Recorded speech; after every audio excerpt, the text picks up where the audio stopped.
Título para la enseñanza de hoy: Introducción a la segunda epístola a los Corintios, a la segunda carta. Vamos a hacer una intro. Y dice allí el Señor, dice, en lo que nosotros estamos viendo, ya usted ya sabe, ¿no? Pablo está sentido, tiene su corazón lastimado. Y él, acuérdense que realmente eran 3 cartas, ¿no? Esta vendría siendo realmente la tercera, pero como la primera no se encontró, eso ya lo vimos. Allá en primera de Corintios capítulo 9, él dice, esta es la segunda carta que les escribo, pero me dice, ¿cómo así? Si aquí dice la primera, si es que de la primera no se encontraron evidencias. Entonces dice, en aquella segunda visita, intermedia entre las 2 epístolas, ahora usted ya entiende, porque había una primera y esta vendría siendo la tercera. Consistió en un rápido viaje de ida y vuelta. Pablo fue muy rápido hasta Corinto. Él estaba en Éfeso y cruzó ahí el mar en barco, visitó a Corinto porque era un puerto ahí como el de Panamá para pasar, entonces dijo, voy a ir hasta Corinto. Y fueron vean, en un rápido viaje que fue de ida y vuelta a Corinto. Y en ese viaje, mire, lo decepcionó y se llenó de tristeza. Porque usted sabe eso, porque en esta carta, en esta epístola, él lo dice en el capítulo 2, 1 al 4. Allá vamos a ver, cuando lleguemos al capítulo 2, versículos 1 al 4, ahí dice, él mismo escribe, estoy decepcionado de ustedes, los de Corinto, y estoy con una tristeza profunda. Personalmente, dice, Pablo allá en esa visita rápida pudo comprobar que las cosas no iban bien en la iglesia de Corinto. Y sí, esto no, ya les escribí una carta, ya la segunda, venga, voy y los visito. Dice, donde incluso se había intentado desprestigiar su ministerio. Hágame el favor, ese Pablo, venga, ese pastorcito, ese apóstol ahí, ¿qué? No, ni tiene autoridad. Ni de autoridad apostólica, ni de sus colaboradores, que es Silas, ni que Lucas, ni que Timoteo, aquí nada, ninguno de esos, que ni venga por acá. Y él fue el que fundó esa iglesia. Nada, aquí nada. Entonces dice aquí, cuando Tito, acuérdense que Tito era un colaborador de Pablo, volvió a encontrarse con Pablo, pudo comunicarle la buena noticia de que la situación en Corinto había mejorado. Entonces Pablo hizo este rápido viaje. Después Tito, al cabo del tiempo, pasó por allá y le dijo, no, Pablito, ¿sabe que las cosas han mejorado en Corinto? Pablo, sí, ¿verdad? Sí, mire. Entonces Tito volvió a encontrarse con Pablo y le dijo, no, sí, han mejorado.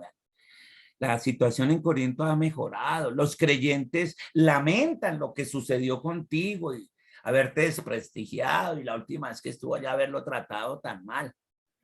Y parece ser que se sentían sinceramente arrepentidos. Eso lo ve uno en esta carta, lo vamos a ver cuando lleguemos al capítulo 7, versículos 5 a 16. Parece que realmente se sentían arrepentidos. Ay, sí, Parito, mire, perdónelo, así lo faltoneamos y tal. Sin embargo, esta información llegaba acompañada de otras menos gratas, porque también resulta que a la iglesia de Corinto, Tito le informó de la presencia de judaizantes, judíos, que profesaban la religión judía, que el Antiguo Testamento, que la ley levítica, que el Torá, que todo eso. Entonces dice que quizá eran procedentes de Jerusalén y no cesaban ellos en su empeño de destruir el prestigio de Pablo en Acaya y menoscabar su autoridad moral. Entonces, para colmo, paisanos del judíos que no creían en Jesús, que era el Mesías, sino seguían, como hoy en día, siendo judíos en su religión, judaizante se llama la religión, judaizante. Judío es su nacionalidad, como decir colombiano, pero judaizante es su religión. Entonces dicen, ay, olvídese eso de evangélicos, nada, judaizante. Entonces empezaron a menoscabar y a desprestigiar ¿a quién? A Pablo.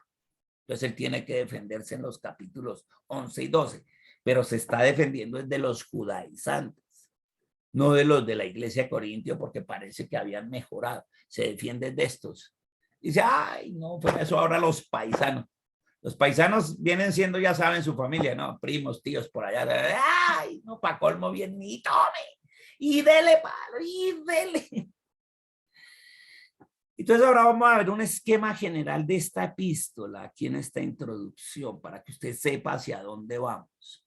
Ya tiene claro, ¿no? Estaba sentido, habla de los primeros capítulos, decepcionada.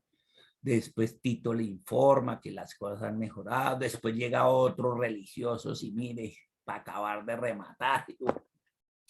Les dice aquí que la carta, esta epístola comienza con una introducción.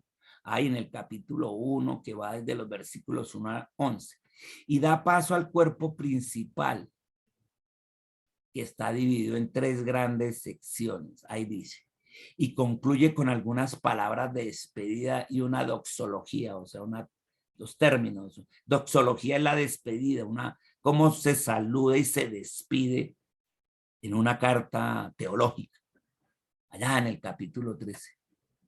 Habla del momento de recaudar la ofrenda. Aquí habla de ofrendas, porque aquí van a recoger la ofrenda para llevar a Jerusalén. Por esa ofrenda, a todas estas fue que Pablo terminó en Roma, porque lo acompañaron unos del Asia y allá dijeron que los había metido en el templo de Jerusalén cuando llevaba la ofrenda de estos, de los de Corinto.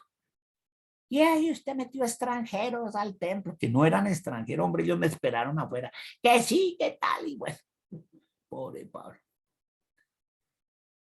Y concluye con eso, dice, la tercera parte de la carta nos sorprende por la vehemencia del tono empleado. Pablito usa un tono ahí del capítulo 10 al capítulo 13, así como a veces lo uso yo, un tonito duro.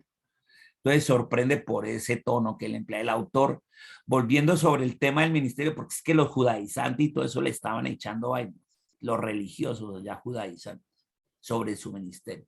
Entonces el autor, Pablo, volviendo sobre el tema del ministerio, él se defiende su derecho a ser considerado apóstol. Y dice, espera un momentico, ustedes están poniendo en duda que yo sea apóstol porque no caminé con Jesús esos 3 años, porque yo no estuve a su lado esos 3 años, entonces yo no soy apóstol.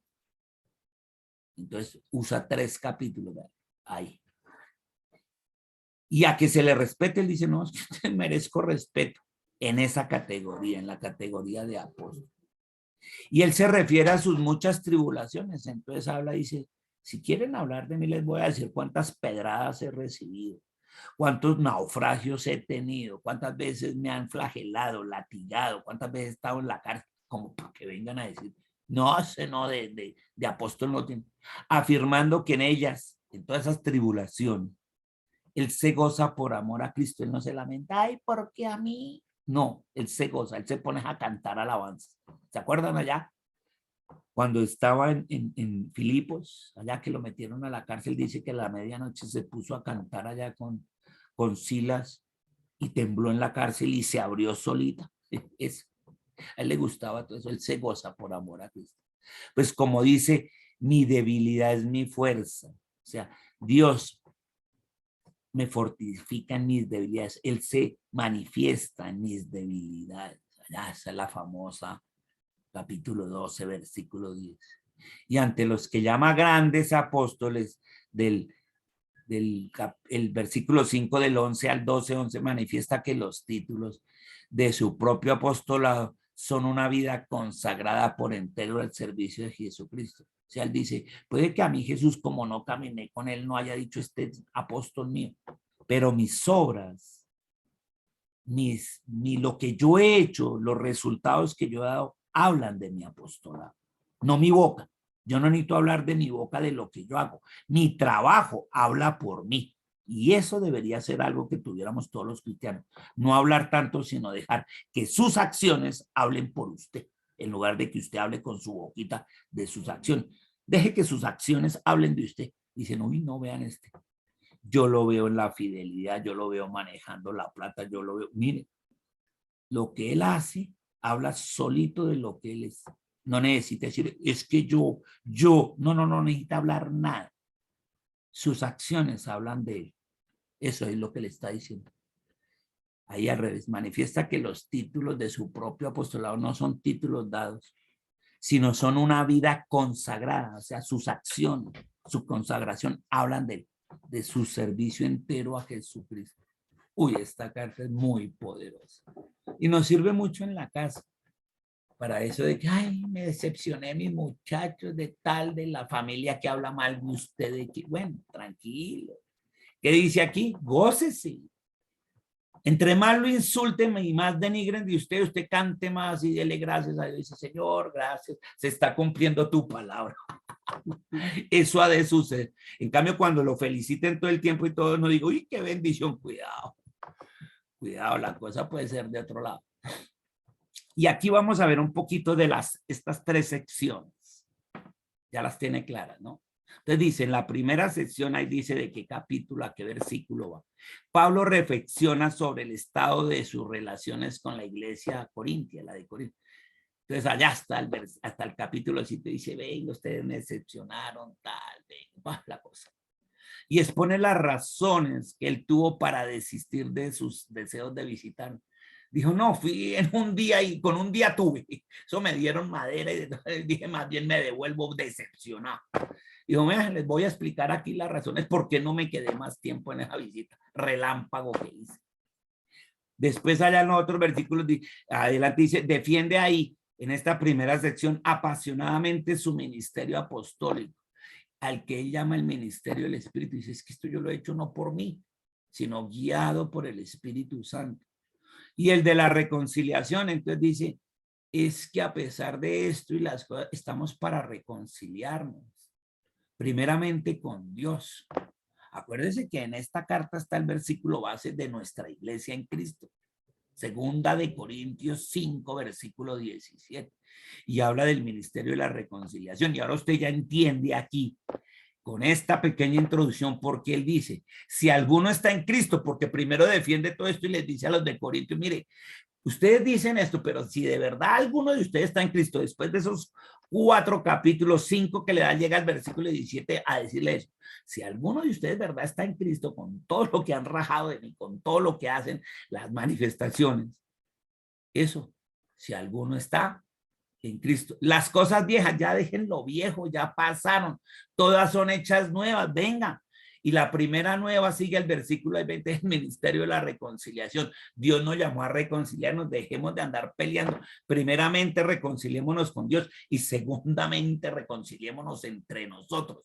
Y usted ya entiende allá por qué él dijo eso en el capítulo 5 cuando llegamos a Corintios, porque estaba decepcionado, porque habían hablado en él, porque lo habían maltratado. Y él dice, sin embargo, a pesar de mi maltrato, yo no estoy enojado. Quiero que nos reconciliemos. Primeramente todos juntos con Dios y después entre nosotros. Y si usted, uy, esto ya es muy pasado. Y entiende eso, porque llega a ese versículo allá. Si alguno está en Cristo, uy, tenaz. Vean, allá, capítulo 5, versículos 11 hasta el capítulo 6.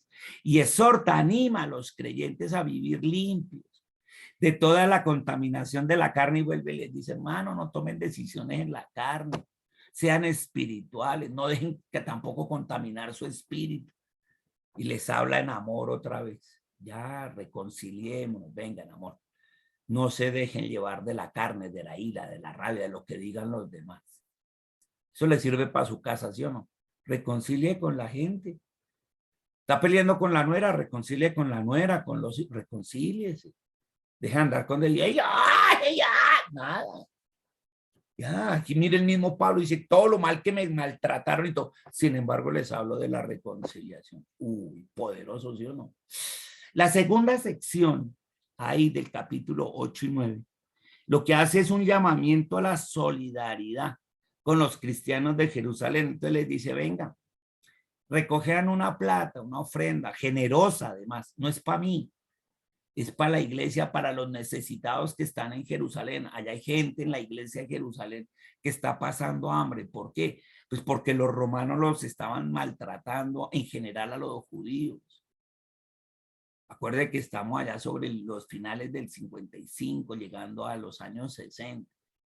Y acuérdese que a los años 70 sacaron exiliados a todo el mundo.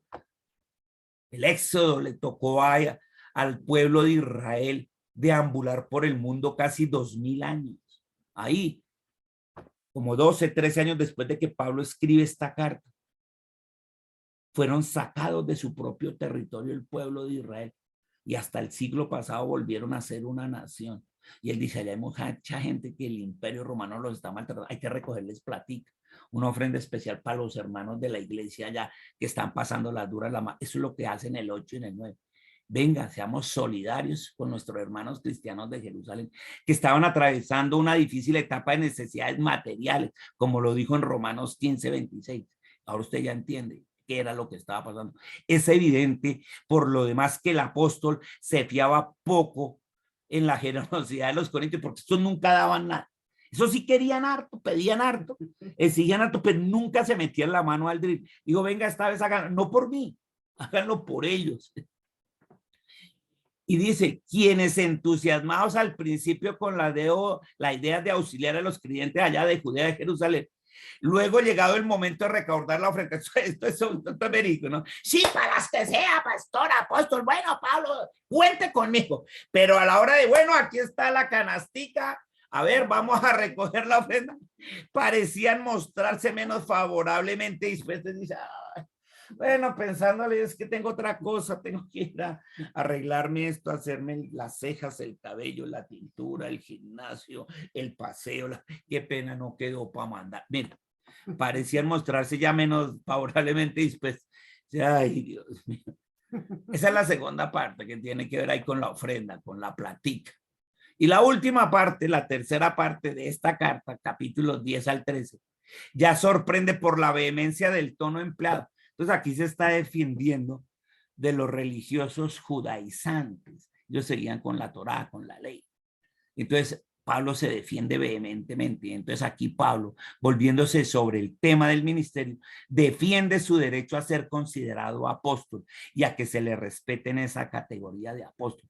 Se refiere a sus muchas tribulaciones, afirmando que en ellas se goza por amor a Cristo. Pues como dice, mi debilidad es mi fuerza, capítulo 12, versículo 10. Y ante los que llama grandes apóstoles, manifiesta que los títulos de su propio apostolado son una vida consagrada por entero al servicio de Jesucristo. Lo mismo que repetimos al final del lado izquierdo, porque él se defiende. No es que les esté echando en cara, se está defendiendo. Porque muchos dicen, no, Pablo sacó y echó en cara y uy, al final, no, se está defendiendo. Porque le estaban diciendo que él no era ningún apóstol ni nada de eso. Y espere tantico. A ver, ¿ustedes acaso han pasado por 3 naufragios, 275 latigazos, han estado tantas veces en la cárcel? Ah, bueno, entonces, ¿qué hablan? Para criticarles queda fácil, ¿cierto? Pero para hacer, para dar, como en este caso, para ofrendar y para servir en la iglesia, eso sí no, pero para criticarla tienen redonda. Pues déjeme decirle, y se defiende Pablo de esos judaizantes que estaban metiéndose en la iglesia. Entonces, estas 3 grandes secciones son: la primera esa de crítica y de reconciliación, la segunda de ofrendas y la tercera defendiendo de su ministerio. Y esto nos pasa en nuestras casas. En nuestras casas estamos llamados a esas 3 secciones. Las 3. Acuérdense que mi primera iglesia es mi casa. Entonces ahí estoy llamado a reconciliarnos entre todos, perdonar. Segundo, a ofrendar, todos ponemos en la casa para los servicios, para los gastos. No hay unos que, uy, no, todo para mí, pero no ayudo ni con los servicios ni nada. Por ahí paga el recibo de, qué sé yo, el del gas, que es el más barato. Pongámosle que le lleva 50,000 pesos y ya con ese, uy, es que yo pago el servicio de gas. Y en la casa se gastan 800 millones de pesos, cree que porque paga el de 50,000 pesos, ya que panacea, pues, y gana 1,500,000, 2 millones, no fregues. En serio.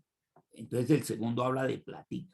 Y la tercera, eso, para criticar, no, es que las viejas, y más ahorita en estos tiempos de política, es que vea, que olvide, si no, el propio Stalin, uy, dice, no, venga. Es la tercera, entonces toca salir a defenderlo y los papitos les toca defenderse o defendernos, pero mi hijo, yo dejé de comer porque usted estudiara, yo dejé de darme gustos porque ustedes terminaran su bachillerato, su universidad, dejé de esto y mire, y usted no hace más que yo, ha sido un mal padre, una mala madre. Y eso es lo que está haciendo Pablo en el tercero, defendiéndose. Igual que en una casa, ahí están las tres cosas. No se las pierda. Esta es la introducción. Y damos gracias a Dios por siempre mostrarnos el panorama de lo que vamos a ver para aplicarlo en nuestros hogares y en nuestras vidas. Y le damos gracias a Él por eso con un fuerte amén, amén, Amén. y amén. ¡Wow! Amén. Amén.